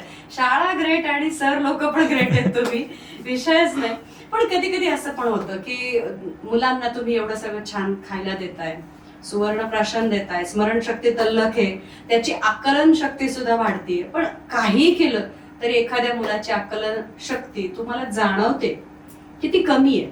जे बाकीच्यांना समजतंय ते त्याला नाही समजत आहे. अशा वेळेस पण काही आयुर्वेदामधून किंवा इकडून असं काहीतरी बटव्यातून काहीतरी निघत असेल ना. काय त्याचं असं आहे की प्रत्येक मुलाचं क्षमता वेगळी आहे, त्याचा विकासाचा क्रमही वेगळा वेगळा आहे किंवा त्याला लागणारा जो वेळ तोही प्रत्येकाचा वेगळा आहे. कोणीतरी एखादं मूल असं आहे की ते एकदा सांगितलं की त्याला पटकन चटकन कळणार आहे आणि एखादं मूल आहे की त्याला थोडंसं वारंवारता त्याची वाढवावी लागणार आहे. तर त्याला त्याचा वेळ देणं, त्याने त्याचा वेळ घेणं, यासाठीच आपल्याला थांबावं लागतं. आणि याला पेशन्स, त्याच्यामध्ये जसं पेशन्स हवेत तसं त्याच्यात सगळ्यात अडचणीत मगाशी आपण जो बोललो की पालकांचा मुद्दा आहे आणि ह्याच्यामध्ये त्यांची इन्व्हॉल्वमेंट आमच्या ताई घेतात. म्हणजे जसं की एखाद्या विद्यार्थ्याला अडचण आहे तर त्याचं आम्ही जे आहे ते करून घेतच आहोत. पण हा विषय तुम्ही अधिक वेळ थोडासा करावा ह्याच्यासाठी पालकांची इन्व्हॉल्वमेंट घेणं हाही खूप त्याच्यामध्ये मला असं वाटतं की महत्वाचा भाग आहे आणि तो केला जातो आपल्याकडे. म्हणजे यावर आम्ही शाळेतही काम करतोय. पण हे जर तुम्ही घरीही करून घेतलं तर त्याची प्रगती जास्त चांगली दिसून येईल तुम्हालाच. मग ह्याच्यासाठी पालकांना बोलवता का, म्हणजे पालक सभा वगैरे होतात? पालक सभा अशा अर्थाने आहे की that is the must part. म्हणजे सगळ्याच शाळांमध्ये आजकाल पॅरेंट टीचर मीटिंग वगैरे त्याला अगदी चांगला एक चौकट असते. आपल्याकडे आपण त्याचं एक रचना पूर्वीपासून आहे, अजूनही आता ती पुढच्या काळात आपल्याला चांगल्या पद्धतीने पुढे न्यायची आहे. की नुसतंच इंटरॅक्शन आपल्याबरोबरच नाही, तर वेगवेगळे चांगले विषय म्हणजे पालकांची शाळा थोडक्यात घेण्याचा प्रयत्न आपल्याला या वर्षभरात घ्यायचे आहेत. आणि मागेही आपण तसे घेतच होतो, पण आता अधिक चांगल्या आणि व्यापक स्वरूपात आपल्याला एक्सप्लोअर करायचंय पालकांना वेगवेगळ्या चांगल्या तज्ज्ञांशी. आणि थोडी खंत अशी वाटते की काही पालक या बाबतीत खूप कॅज्युअल अप्रोच ठेवतात की ठीक आहे नाही गेलो पालक सभेला, तर आम्ही थोडंसं यावेळी ठरवलंय की नाही आला ना तर दुसऱ्या दिवशी त्याला स्वतंत्र भेटायला बोलवायचं. तरीही नाही आला ना तर बाबा रे आम्ही उद्या घरी येतोय, तू किती वाजता येऊ सांग. कारण आम्हाला शेवटी काय आपलं अल्टिमेट ध्येय साध्य करायचं की ह्या अपत्याला ह्या विद्यार्थ्याला आपल्याला छान आकार द्यायचा प्रयत्न करायचा, आणि तो पालकांशिवाय होणार नाही. आणि दुर्दैवाने काही पालक असे आहेत की जे खूप कॅज्युअल असतात आणि काही ओव्हर कॉशियस असतात. थोडस ते बॅलन्स करण्यामध्ये आपल्याला एक संस्था चालक म्हणून आम्हाला त्याच्यात जरा बॅलन्सिंग करायला मदत घ्यावी लागते. वेगवेगळ्या पद्धतीने त्यांचं समुपदेशन, वेगवेगळ्या पद्धतीने त्या चर्चा घडवाव्या लागतात. बरोबर आहे. मला याच्यावरून आठवलं, मी विश्रामबाग शाळेला होते 1ली ते 4थीला शिकवायला. तर तिथे एक जे पालक होते त्या दररोज शाळा सुटल्यावर येऊन सांगायच्या नवसाचं आहे बरं का, मारू नका, नवसाचं आहे बरं का. आता त्या काळामध्ये मारण्याची पद्धत होती, आता ती राहिलेली नाहीये छडी तशी. पण तरी सुद्धा तुमच्याकडे असं जर झालं की एक अति आत्मविश्वास असतो आणि तो दिसायला लागला वारंवार, म्हणजे ओव्हर कॉन्फिडंट असतात, तुम्ही काय सांगताय ते ऐकायचंच नाहीये, मग ते त्याला तुम्ही मारूही शकत नाही. कारण आता मारण्याचे सगळे म्हणजे बंद झालेले आहेत प्रकार, रागवायचे सुद्धा बंद झालेले आहेत, कारण ते हर्ट होतात. मग अशी समस्या आल्यावर तुम्ही कशी सोडवता की ओव्हर कॉन्फिडंट आहे मूल, मग तो कसा हळूहळू नॉर्मल करायचा? नाही, या बाबतीमध्ये त्या मुलाशी त्याच्या स्तरावर जाऊन त्याच्याशी संवाद करण्याची कला ताईंकडे आहे. म्हणजे हा अनुभव असा आहे की एखादं मूल जर वेगळं आहे, म्हणजे जसं आधीचं आपण उदाहरण घेतलं की त्याला आकलन होत नाही, आता इथं अधिकचं होतंय, अधिक आकलन होतंय, किंवा त्याचे स्वतःचे काही मनातले असे विचार पक्के असतात आणि तो ठाम असतो त्या मतांवर. तर मुळात ते ठाम का आहेत त्याच्या मागे काहीतरी कारण असतात घरातली. त्यासाठी त्याच्या लेव्हलला जाऊन, त्याच्या आई वडिलांच्या लेव्हलला जाऊन, जसे घरी त्याचं वातावरण आहे त्या लेव्हलला जाऊन ते समजून घेणं, आणि ते त्याच्या आजूबाजूची मनाची जी पक्की झालेली धारणा आहे ती कुठेतरी ब्रेक करण्याचा प्रयत्न करावा लागतो. पहिली गोष्ट. दुसरी गोष्ट, त्याची काठिण्य पातळी जी त्याच्या वयाच्या इतर मुलांना दिली जाते कुठल्याही ऍक्टिव्हिटीच्या बाबतीमध्ये किंवा काही अभ्यासक्रमातल्या मुद्द्यांच्या बाबतीत, त्याच्यासाठी ती काठिण्य पातळी थोडी वरची वापरावी लागते. की अधिक वयाच्या मुलांना जे उपक्रम दिले जातात ते त्याला दिले म्हणजे त्याला कळतं की नाही आपल्याला न येणाऱ्या पण काही गोष्टी आहेत, बौद्धिक आणि थोडासा अजून म्हणजे शेवटी कुठे जाऊन मी सगळं काही जाणतो किंवा मला सगळं येतं या लेवलला गेलं की तो इगोइस्टिक होणार असतो. तो आपल्याला ब्रेक करण्यासाठी जे करावं लागतं ना तेच करायचं, पण त्याच्या नकळत करायचंय, त्याला सोप्या पद्धतीने करायचंय. आणि यासाठी आपल्याला ताईंना त्या पद्धतीने त्यांना काही गोष्टी सुचवल्या जातात. कधी कधी त्या आपल्याशी पण इंटरॅक्ट करतात. म्हणजे आता क्रमवारी कशी की शिकवणाऱ्या ताई त्या ताईंमध्ये प्रमुख शिक्षिका म्हणून मुग्धा पाहते, आणि त्याही पलीकडे जाऊन संस्था म्हणून किंवा व्यवस्थापक म्हणून आम्ही त्या ठिकाणी लक्ष घालतो. ह्या हायरार्कीमध्ये जिथं आपल्यापर्यंत विषय येतो तिथं आम्ही, तिथं मुग्धा आणि तिथं ताई, त्या स्तरावरती तो विषय मॅनेज करतो, परत नॉर्मल केलं जातं. हे फार गरजेचं आहे, कारण प्रत्येक गोष्टीला एक नियम असतो. नियमाशिवाय तर सगळ्या गोष्टी चालत नाही. आणि जर त्याची धारणा जर बदलता आली तर त्याच्यामध्ये निश्चितच बदल होईल. मग ह्याच्या सारखंच प्रत्याभरण पण असतं का? तुम्ही फीडबॅक वगैरे पण सगळे घेत असाल, मग असे तुमच्याकडे जेवढ्या पालक येतात मग त्यांच्या नोटबुक वगैरे अशा तयार ठेवल्यात का तुम्ही की त्यांना दिलीये वेळेवरती आणि सांग तुला या शाळेबद्दल काय वाटतं, असं पण काहीतरी असणार आहे? भरपूर बुक तयार झालेले असणार आहेत आणि मला असं वाटतं की मी ते नक्की वाचायला आलं पाहिजे, त्याशिवाय मला शाळेचा परिचय होणार नाही. आणि चैत्र गौरी पासून सुरू झालेला प्रवास हा इतका सुंदर, म्हणजे पालवीचं लवकरच तुझा खूप मोठा वृक्ष हो आणि दुर्दैव आहे मी रिटायर्ड होते 2-1 वर्षात, पण उलट. मी तर असं म्हणेन की हे मी सुदैव समजून तुला आमच्यासाठी join खूप होईल. छान गोष्ट आहे ही. आणि मला एक नवा आयाम, नवा काहीतरी नक्की. एक क्षेत्र मिळेल. नक्की मी खूप आवडीने तुझ्या बरोबर काम अरे करेन. म्हणजे आम्हाला खूप आनंद आहे की अनुभव आणि एक Passion. मोठं पॅशन हा. असलेली व्यक्ती आमच्यासोबत जर जोडली गेली तर अरे बहार यायला वेळ नाही लागणार. खरंय खरंय. या बाबतीत म्हणजे अनुभव म्हणून गेल्या 10 वर्षात जो आम्ही घेतोय ना, मला असं वाटतं की जसं तुम्ही उत्साह आता स्वतःचा एक आम्हाला देताय की बस छान तुम्ही करताय, तसं खूप ठिकाणून मिळतो. हा. एक्झिक्युशनच्या बाबतीमध्ये प्रॉब्लेम थोडासा माता पालकांच्या बाबतीमध्ये असा आहे, म्हणजे आई पालक जे असतात ना, त्या अजूनही त्या इंग्रजी माध्यम या विचारांमध्ये अडकलेले आहेत. आम्हाला माध्यमाला कुठं काही आपल्याला नाही, आपण- क्रिटिसाइज नाही करायचंय, नाही. पण आत्ता चर्चेचा मुद्दा म्हणून फक्त एवढंच मी म्हणेल की आम्ही कुठंतरी एक पॅशन जी घेऊन चाललोय कामाची, त्याच्यामध्ये राष्ट्र, मातृभाषा, संस्कार आणि आपलं एक आधुनिकता ह्या सगळ्यांचा एक संगम करण्याचा प्रयत्न आहे. मग यात मराठी शाळा हा आमचा एक जिव्हाळ्याचा प्रश्न आहे आणि तो बहुतेक बऱ्याच जणांचा आहे. आता तो क्रांतिज्योती विद्यालय अनेकांनी पाहिला आहे आणि त्यानिमित्ताने मराठी शाळा हा विषय मला असं वाटतं की एक चर्चेला परत सगळ्यांसमोर मांडला गेलाय. तर या सगळ्या माहोलमध्ये आपण आत्ता या विषयाकडे कसं पाहावं, तर सगळ्या पालकांना एक सुचवावं वाटतं की जसं की तुम्ही म्हणालात की मुली आता मोठ्या झाल्या आहेत किंवा काहींचे मुलं आता त्या ट्रॅकवर आहेत की आता रिव्हर्स गिअर नाहीये, तर आम्हाला असं वाटतं की मराठी शाळांकडे आपण सगळ्यांनी आपापल्या स्तरावरती सकारात्मक प्रतिसाद देऊ शकतो आणि तो द्यावा. उदाहरणार्थ जसे नवीन पालक आहेत त्यांना एकदा शाळेला भेट द्यायला सांगावी. बरोबर आहे. पुढं ती शाळा त्यांना आवडेल ही आम्हाला खात्री आहे. म्हणजे अशा अर्थाने की पालकांनी एक विचार, जे जर तुम्ही 4 ठिकाणी जाऊन तुम्ही विचार करणार असाल तर मराठी शाळांमध्ये करावं.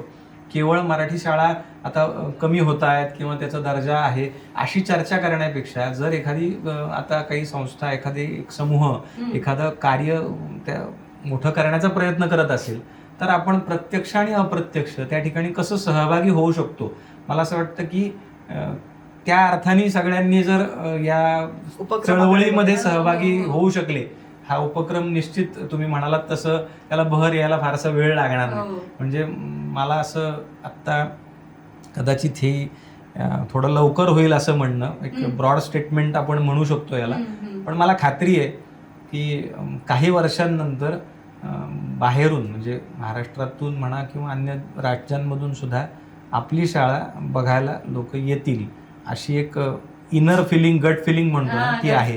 कारण आपला उद्दिष्ट त्याच्या मागचं क्लिअर आहे आणि तुमच्यासारखे शुभेच्छा देणारे अनेक जण हितचिंतक आपल्या सोबत आहेत. वाटतं उद्दिष्टांपेक्षा कर्म तुमचं महत्वाचं आहे आणि तुम्ही कर्म छान करताय त्याची फळं तुम्हाला छानच येणार आहे. म्हणजे नुसतंच बहर पाना फुलांचं नाही तर फळंही खूप सुंदर मिळणार आहेत. कारण तुम्ही एक दुसऱ्याच्या दारातलं छोटस जे काही आहे चैतन्य ते तुम्ही त्याला मोठं नावारूपाला आणताय, तर निश्चितच. आणि हे राष्ट्रकार्य आहे आणि ते राष्ट्राला समर्पित असणार आहे. कारण ती जी काही अपत्य, ती जी विद्यार्थ्यांची तयारी होणार आहे ती पुन्हा राष्ट्रकार्यात सामावून जाणार आहे. सो हे आपलं कार्य आहे, आपण सगळ्यांनी मिळून करूयात असं मला वाटतं. नक्कीच नक्कीच. आणि मला सगळ्यात आवडलेली गोष्ट ही आहे की वाढदिवसाच्या दिवशी जे हवन केलं जातं त्या दिवशी कोणाचा तरी वाढदिवस असेल असं मला कळव, म्हणजे मी ते बघायला येईल आणि मला फार आवडेल. मला ती कॉन्सेप्टच आवडली. म्हणजे जसं एका बाजूला आपण त्या मेणबत्त्या विझवून आपण केक कापतोय, तर त्याचबरोबर ही संस्कृती फार महत्वाची आहे की आपण हवनातून ते सगळे पंचमहाभूतांना आवाहन करतोय. खूप खूप आवडलं मला. हे शाळेत केल्या जाणारा जी गोष्ट आहे ती मुलं पुढे म्हणजे घरी नेतात. कायमस्वरूपी मला हे घरी करायचं असं सांगतात. बरोबर आहे, बरोबर आहे. म्हणजे असं आहे की सगळीकडे चर्चा नुसती आपण त्याच्यावर जी आत्ता पाहतोय की मराठी शाळा हा जो विषय आहे हा खूप भावनिक जास्त करून टाकलेला आहे आणि त्याला भावना निश्चितच आहेतच आपली मातृभाषा असल्यामुळं, पण त्याला आपण व्यावहारिक दृष्टिकोनातून जेव्हा पाहतो ना तेव्हा आपल्याला व्यापक दृष्टीनं याच्याकडे पाहायला हवं आहे की आजच्या काळात आता सरकार जर चांगल्या ऑप्शन्स आपल्याला देते CBSE मराठीसारखे आणि चांगल्या दर्जाच्या शाळा जर उभ्या राहणार असतील तर निश्चित एक सजग पालक म्हणून प्रत्यक्ष अप्रत्यक्ष आपण या मराठी शाळांच्या उपक्रमांना पाठीशी उभं राहायला पाहिजे, त्याचं हितचिंतक आणि त्याचं शुभचिंतक म्हणून मला असं वाटतं की त्याच्या कार्यामध्ये आपण सगळ्यांनी सहभागी झालं पाहिजे. कारण हे तुमचं किंवा माझं नाही आहे. शास्त्र असं सांगतंय की मातृभाषेतून शिक्षण घेणारा विद्यार्थी हा उत्तमच घडणार आहे, संस्कार घेऊन घेणारा विद्यार्थी उत्तमच घडणार आहे आणि हा राष्ट्रासाठी काहीतरी निश्चित करणार आहे. तो विद्यार्थी कधीच काही वेगळं करू शकणार नाही आहे, तो राष्ट्रहिताचंच कार्य करणार आहे. त्यामुळं अशी जर शाळा मला असं वाटतं होणार असेल तर आपण सगळे त्याच्या पाठीशी उभं राहूया.